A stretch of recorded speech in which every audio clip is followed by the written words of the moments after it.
Hello friends, नमस्कार। राधे राधे। हाँ, स्वागत है तुमका हमारे यूट्यूब चैनल पे।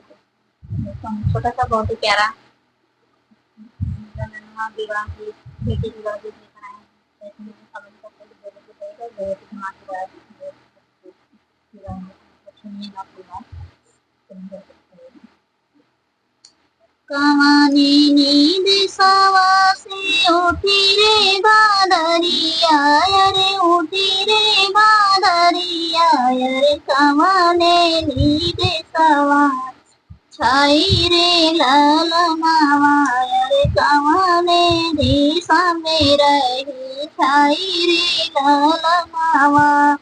कमाने नी दिशावा से उठी रे बादरिया, रे उठी रे बादरी, अरे कमाने दिशा मेरा ही छाई रे लाल नवा, कमाने दिशा मेरा ही छाई रे लाल नवा।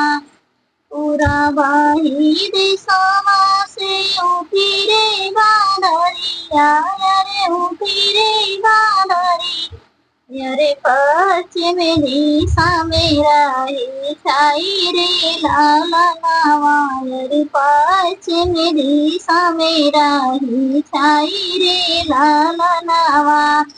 कानी काई बादरी छामा काई दे दियो छामा काई देती मरे चले है बेटी का दिया रे लाल नावा, रे चले है बेटी का दिया रे लाल नावा। माघाऊ बरसाऊ फागुने बरसाई फागुना बरस, अरे बरसाई चैत बाई साखा रे लाल नावा, अरे बरसाई चैत बाई साखा रे लाल नावा। लगाताई जीठे नहीं रागी जइया, नहीं रागी जइया, अरे घुमारे के लागी आषाढ़ रे लाल नावा, अरे घुमारे के लागी आषाढ़ रे लाल नावा।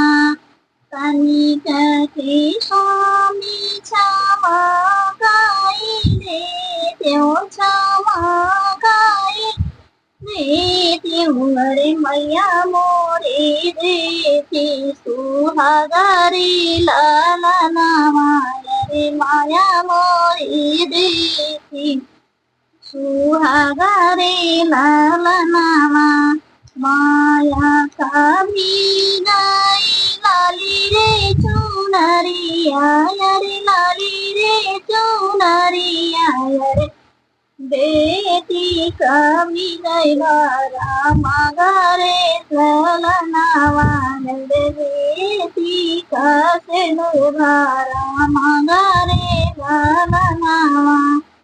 कनिक के मेरी क्षमा कर स्वामी, क्षमा कर स्वामी, अरे चाची मोरे देती सुहागरे लाल नावा, अरे चाची मोरे देती सुहागरे लाल नावा।